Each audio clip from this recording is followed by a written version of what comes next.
Que a graça de nosso Senhor Jesus Cristo reine em nossos corações. Inicia-se a partir deste momento o nosso programa Mensagem da Cruz. Gostaríamos de convidá-los para ficar conosco até o final do nosso programa, pois Deus tem uma bênção toda especial para você, pois em Jesus somos uma grande família.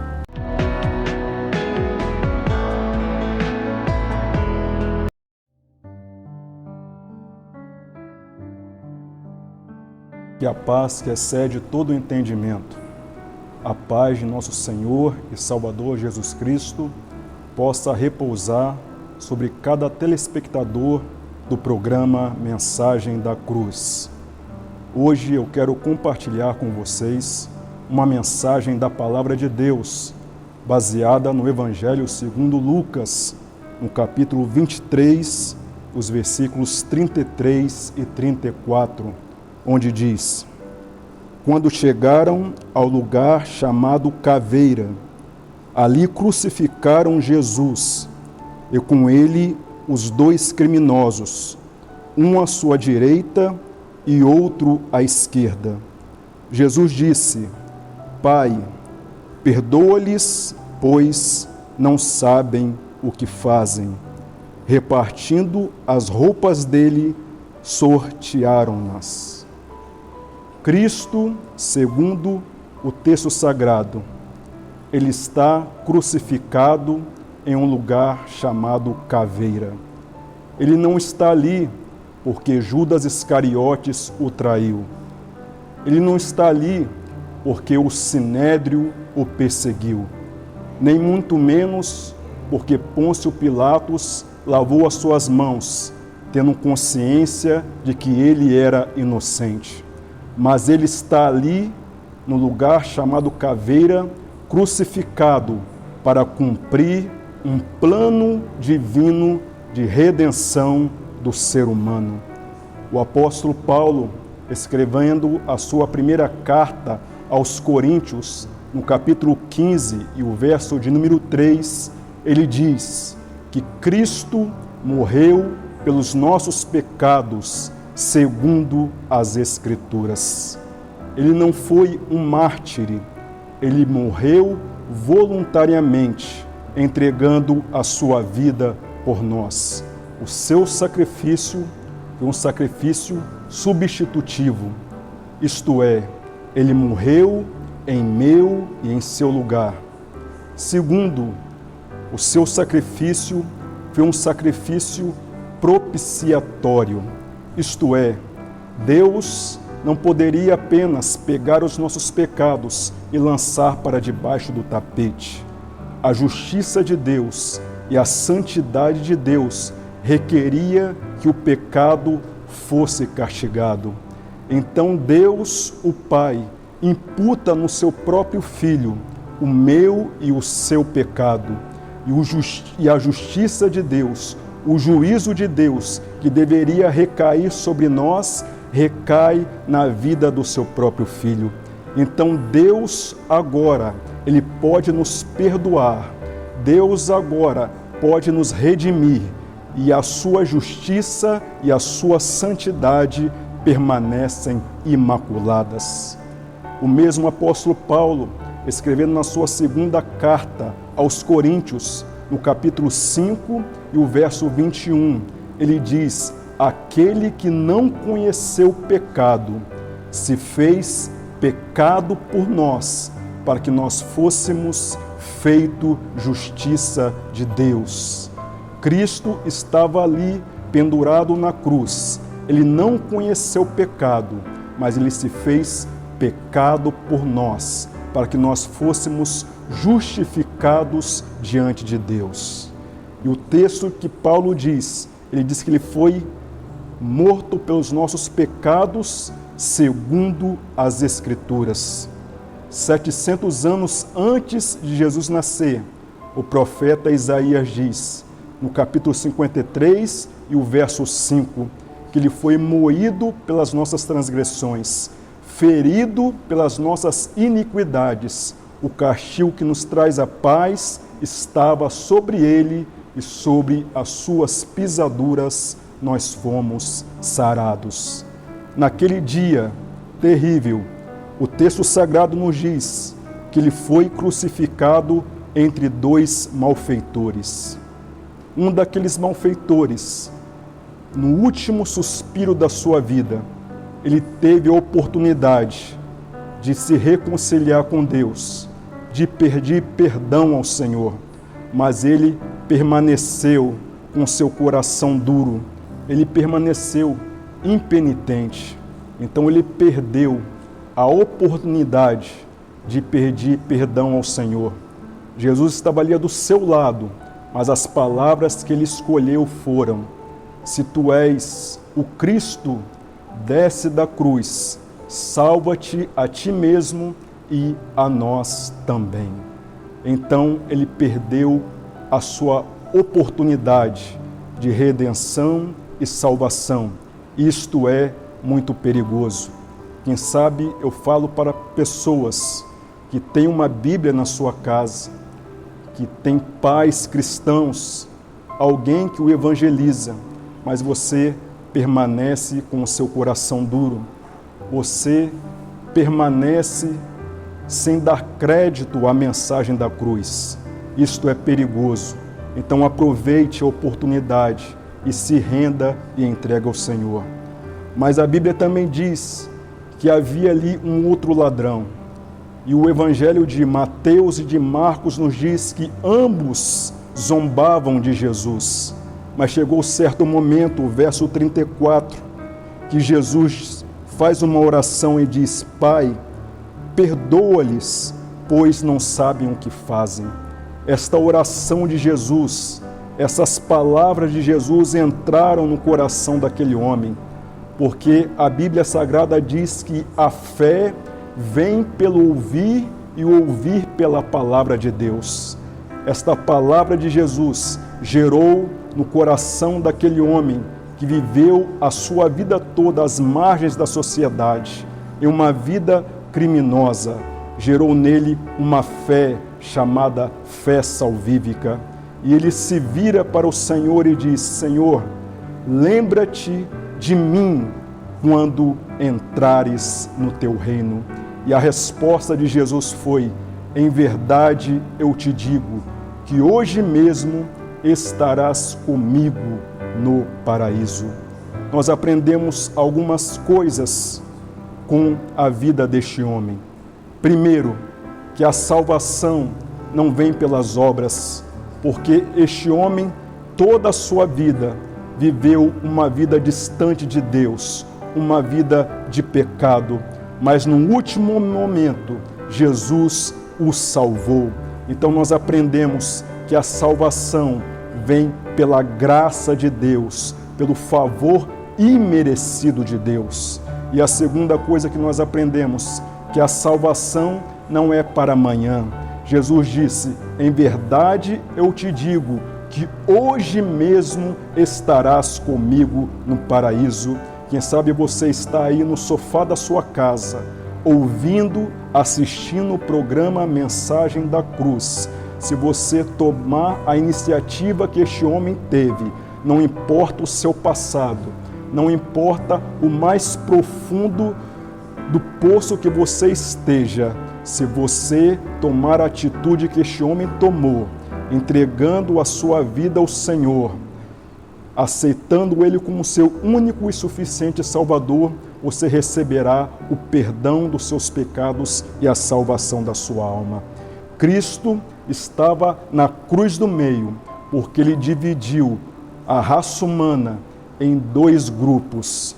O grupo dos impenitentes, o grupo que, mesmo ouvindo a mensagem da cruz, permanecerá com seu coração duro, mas também o grupo que, mesmo que tenha vivido às margens da sociedade, mesmo que tenha vivido uma vida de pecado, mas ouvirão a mensagem da cruz, se arrependerão dos seus pecados e crerão no Senhor Jesus, e por isso serão salvos. Então hoje, meu amigo, você tem a escolha de ouvir a mensagem da cruz e crer no Senhor Jesus e receber o perdão dos seus pecados. Amém?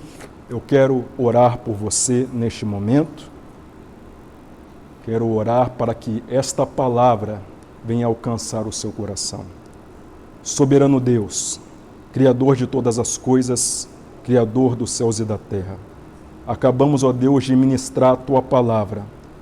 E a Tua palavra diz que ela não volta vazia, mas faz aquilo que lhe apraz. Como o Senhor salvou aquele homem no último momento, o Senhor também possa trazer salvação, cura, libertação ao telespectador do programa Mensagem da Cruz.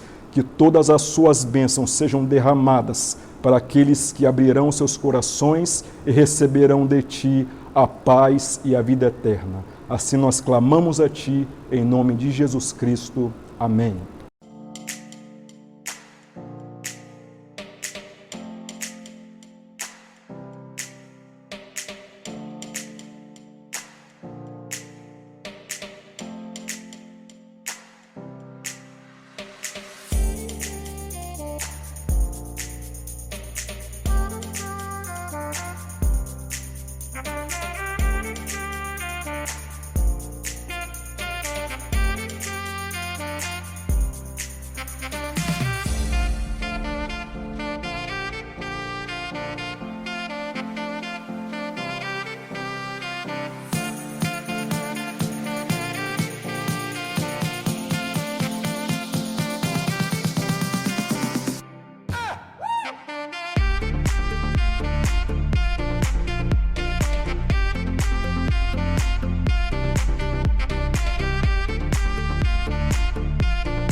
Temos atendimento também pelo WhatsApp. Ó, os contatos, vou te cortar, porque estão todos aqui no vídeo, não é mesmo? É isso mesmo. A mulherada pode entrar em contato conosco por algumas das nossas plataformas. Nossos atendentes estão em prontidão para poder atender o seu pedido e, melhor, entregar na sua casa sem custo. Nós ficamos em Vila Velha, na Avenida Jerônimo Monteiro, número 825, dentro do Shopping Portal da Glória, que, por sinal, tem um belo de um estacionamento para que você estacione o seu carro e possa fazer a sua compra com mais conforto. A nossa loja, a loja de número 12. É isso mesmo, gente. Eu tô encantada, então eu tenho um convite para vocês. Top Shows Multimarcas. Vem pra cá? Vem pra cá. Porque aqui tem negócio.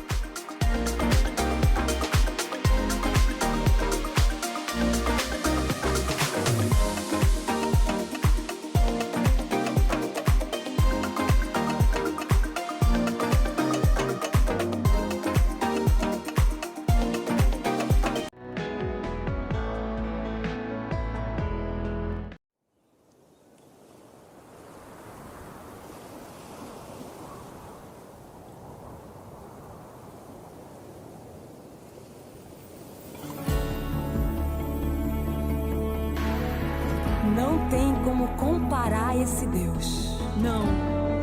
Ele é o Deus incomparável.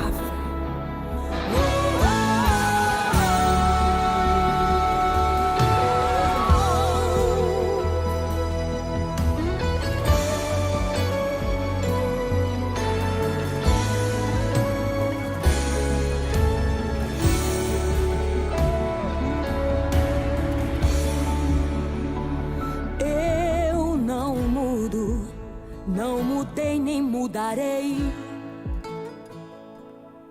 Sou o mesmo que outrora te mostrei. Sou o mesmo Deus da criação, que criei você vindo do pó.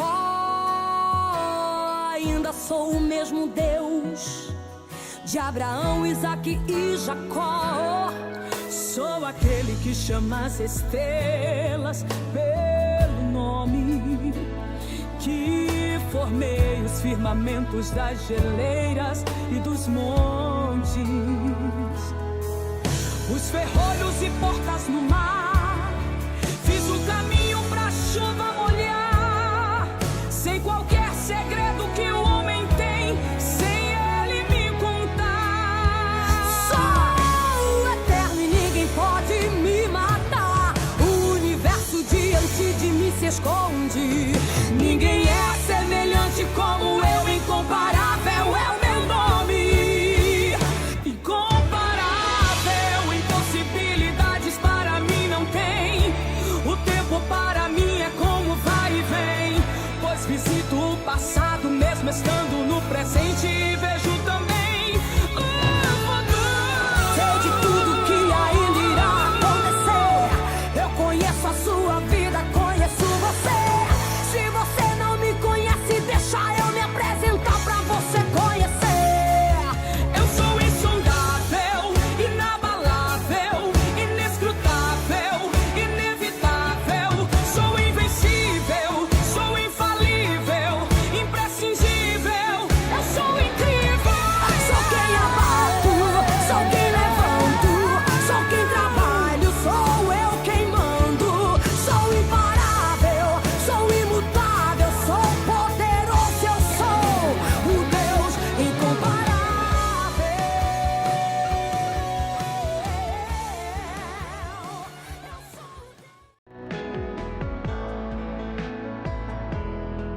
Bom dia! No nosso entrevistado de hoje é o pastor Gilvão Pereira de Souza, 59 anos. Ele serve ao Senhor desde jovem, conheceu o Senhor aos seus 14 anos e é um grande estudioso da palavra do Senhor. Pastor Gilvão, ele chega a estudar em média 6 horas por dia a palavra do Senhor. Ele também ministra vários lugares por onde ele passa, convenções, igreja. Ele tem levado a palavra do Senhor como ministro do Evangelho. E hoje é um grande prazer, pastor Gilvão, recebê-lo aqui para conversarmos um pouco sobre essa carreira, sobre o seu ministério e aquilo que o Senhor tem feito para o Senhor ao longo de todos esses anos que o Senhor tem servido ao Senhor, levado a palavra de Deus a vários corações. E eu acredito que o Senhor tem muito para nos falar neste dia tão importante. E eu queria perguntar para o senhor, pastor, sobre essa busca que o senhor tem constante a respeito da palavra do Senhor. É algo que o senhor faz por prazer? É algo que o senhor já tem há muitos anos na sua vida? Como que foi esse início todo? Bom dia, antes de tudo, bom dia. É uma alegria estar com vocês aqui pela primeira vez nesse programa. E falando sobre o meu ministério, eu comecei, como eu falei, já falou aqui a irmã, aos 14 anos. Eu ganhei uma Bíblia de presente do meu sogro, que na verdade não era sogro ainda, né? Ele me deu uma Bíblia de presente e eu levantava 4, 5 horas da manhã para estudar a Bíblia. Significa dizer que eu me batizei, eu tinha 8 meses de crente, já tinha lido a Bíblia toda. E aí eu comecei meu ministério na Bahia, né, com o pastor Zé da Silva Santana, no sul da Bahia. E eles, todos 3 que foram meu pastor, já foram embora para o andar de cima, como eu brinco. Mas me ensinaram a ter amor pela Bíblia, né, e orar não por necessidade, mas por prazer. E esse ministério de oração e da Bíblia, isso foi esquentando cada dia mais no meu coração. E hoje eu estudo sistematicamente, levanto minhas 5 horas da manhã, às vezes 4, 4 e meia, oro até 6, 6 e pouca da manhã e já vou para a Bíblia. E às vezes eu brinco que almoço, volto e descanso um pouco, volto para a Bíblia. E já tem vários anos que eu faço isso. E ministro pelas convenções Amazonas, Mato Grosso, Rondônia, Minas, Nordeste inteiro. Comecei lá pelo Nordeste quando eu tinha meus 18 para 19 anos, já comecei a pregar mesmo. E hoje estou com 59 e não parei, né? E sinto a alegria, né, de pregar. Agora, o Ministério de Estudo da Bíblia, eu li um livro uma vez, eu acho que foi do Spurgeon, que perguntaram a ele assim: Spurgeon, se você vivesse eternamente, você teria mensagem para pregar eternamente? Ele disse sim, porque a Bíblia é inesgotável. Isso. Quanto mais você lê, você estuda, você percebe que nada sabe. Então, quanto mais o senhor estuda, mais o senhor sente esse desejo e essa necessidade de estar buscando a palavra do Senhor. Até porque a Bíblia é uma fonte, como nós falamos, inesgotável. Quanto mais você estuda, você pesquisa, você descobre que nada sabe. Em uma de suas ministrações que eu participei, pastor Gilvão, algo me chamou a atenção. A facilidade que o senhor tem de decorar os versículos bíblicos. Isso é verdade ou foi algo mesmo pessoal? Uma vez eu estava na cidade de Varginha, lembrei agora, lá no sul de Minas. A igreja pastoreada pelo pastor Bernardo Jones, que já dorme no Senhor. E o Salvador Antunes, que é o pastor de lá hoje, ele me fez essa pergunta. Como é que eu consigo gravar os textos, né? Que até o filho dele me pediu para mim citar o Salmo 119. Eu brinquei com ele: você quer que eu cite do início para o fim ou do fim para o início? Se me dá uma Bíblia de presente, eu cito de trás para frente. Brinquei com ele. Aí ele me perguntou: como é que você conseguiu ter essa facilidade de memória? Eu falei: não tem explicação. Não tem explicação. Isso aí é coisa de Deus, que Deus dá, que a gente não sabe explicar. Isso veio com o tempo. E se eu estivesse citando, por exemplo, numa escola bíblica, de obreiro, de pastor como Rondônia, Mato Grosso, enfim, e eu abrir a Bíblia e alguém tirar a Bíblia de perto de mim, eu tenho dificuldade de citar o texto. Mas se deixar a Bíblia perto, na hora que eu citar o texto, eu tiver alguma dificuldade, só eu olhar para a Bíblia eu lembro. Então, é aquilo que nós encontramos, que o Espírito Santo faz lembrar. E isso eu vejo na prática. Se eu tiver dificuldade de pegar um texto que tem tempo que eu não cito ele, e eu tiver de citar ele e demorar de vir, eu olhei para a Bíblia e eu lembro. Então o Espírito Santo é o maior intérprete da Bíblia. Pastor Gilvan, aproveitando que o senhor está aqui, eu queria abordar um tema hoje muito usado por nós, né, evangélicos, que é a palavra desigrejados. Isso, é interessante. Sobre essa situação que nós estamos vendo agora, né? Um pastor disse para mim que a internet seria, como ele disse, um mundo sem dono.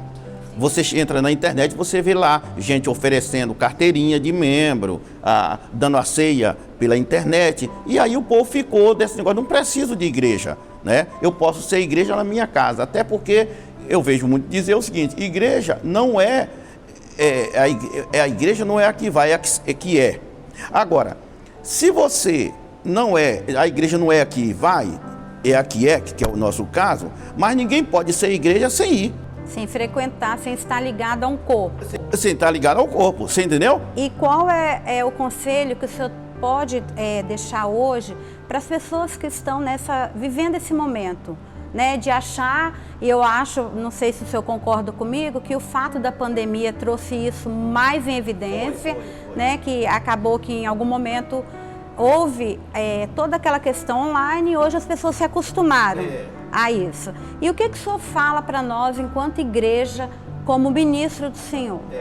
Porque na verdade, a pandemia, eu já tinha essa ideia mais ou menos, e alguém chegou a falar para mim: não, depois da pandemia o povo vai ser despertado, etc, etc. E não foi. A gente sabe que teve muita gente que por causa da pandemia deu a desculpa que não estava indo por causa do Covid, e é interessante que as pessoas iam para supermercado, shopping, padaria, farmácia. Agora, na igreja não vinha por causa com medo da pandemia. Agora, a minha questão tem gente também que diz que não vai muito na igreja porque tem muito hipócrita na igreja, e então por isso não vai. Aí eu digo o seguinte: se a pessoa não quer ir à igreja porque tem hipócrita na igreja, então ele não podia ir na academia porque tem muita gente que está sem forma. Pegou? Ou seja, se a pessoa não quer ir à igreja porque tem muito hipócrita na igreja, mas também ele não podia ir na academia porque tem muita gente na academia que está e não está em forma. Entendeu, né? Então, eu aconselho o seguinte: que é na igreja que você é edificado pela palavra. É na igreja, no corpo, que você tem a sustentação da palavra. Ou seja, ninguém pode ser um corpo isolado. Sozinho. E aí, o que o senhor, então, acha que nós, enquanto igreja, devemos fazer para mudar essa situação? Porque esse termo desigrejado, nós estamos vendo com pessoas bem próximas de nós, né? E o que o senhor acha que pode ser feito? Eu vou citar um texto que está escrito em Hebreus capítulo 10, verso 25. Interessante ali, que dá para a gente pensar.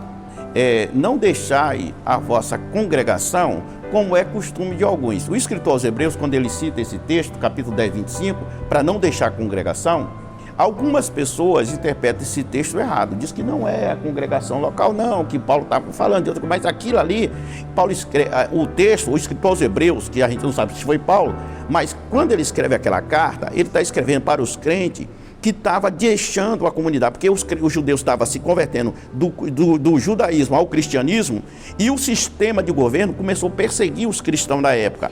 E por causa desta perseguição, eles estavam deixando de se reunir, por causa dessa perseguição. Perdia as suas propriedades, o que eles tinham em casa, perdia, etc. Então eles começaram a se afastar. Então o conselho era não se afastar da congregação. Que é o conselho que permanece até hoje. A primeira carta de Paulo aos Coríntios, capítulo 14, 26, Paulo diz assim: que farei, pois, irmão, quando vos ajuntai? Tenha salmo, doutrina, revelação, língua, interpretação. Aí ele diz: faça tudo para edificação. Jesus disse em Mateus 18, 20, onde houver 2 ou 3 reunidos em meu nome, aí eu estarei no meio. Significa dizer que não dá para a pessoa se achar como igreja e ficar isolado, tem que se reunir. Até porque nós somos corpo. Aquela história de dizer, Jesus, eu já vi muito em cima de púlpito dizer, que Jesus disse que nós é cabeça e não é cauda. Cabeça, que aquele texto é para Israel. Nós somos membros, nós não somos cabeça. Nós somos membro e esse membro tem uma cabeça. E a cabeça não é o pastor Bruno, não é o pastor presidente, o pastor Arnaldo Candeia, não. O cabeça é o próprio Jesus. Pegou, né? Gilvan, para encerrar, eu gostaria que o senhor fizesse um convite para os nossos amigos para estar voltando a reunir, a frequentar os cultos. Sim, porque na verdade o ambiente de culto faz bem à alma, a gente sabe disso, né? Às vezes a pessoa está com algum problema física mesmo, espiritual, sei lá, e é na comunidade, na igreja, que você encontra, o pastor traz uma palavra, o conjunto canta um louvor, e isso vai fazer bem à sua alma. Ninguém, porque essa pandemia, na verdade, o diabo sabe, entende, o inimigo sabe e entende a importância da frequência na igreja. E se ele conseguir tirar o cabra daqui de se reunir, tirar o prazer da pessoa se reunir, ele vai ficando fraco. Veja que Paulo escrevendo na primeira carta dele aos Coríntios, capítulo 11, lá para o versículo 29 ao 30, ele diz assim: por causa disto, há entre vós muitos fracos, doentes e que dormem. Ou seja, quando a pessoa se afasta da comunidade de estar reunido, ele vai se enfraquecendo. Porque, eu não preciso da igreja. Alguém me disse o seguinte: para ser salvo, não precisa da igreja para ser salvo. Nessa pandemia, alguém, como a irmã falou, gente próxima a gente falou, eu não preciso da igreja para ser salvo. Eu preciso de Jesus. Agora a questão é, eu não preciso da igreja para ser salvo. Agora, quem não tem a igreja como mãe, não pode ter Deus como pai. Então fica aí o convite do pastor Gilvan para você que não tem comparecido à igreja, não tem frequentado os cultos, voltar a frequentar e, como o pastor Gilvan fala, permanecer unido em um só corpo. Foi um prazer, pastor Gilvan, recebê-lo aqui. Que Deus abençoe o seu ministério. Fiquem com Deus e em Jesus. Somos uma grande família. Chegamos ao término do nosso programa Mensagem da Cruz. Mas no próximo sábado, às 9h30 da manhã, se Deus quiser, estaremos de volta. Até lá, meus queridos irmãos, na paz do Senhor, pois em Jesus somos uma grande família.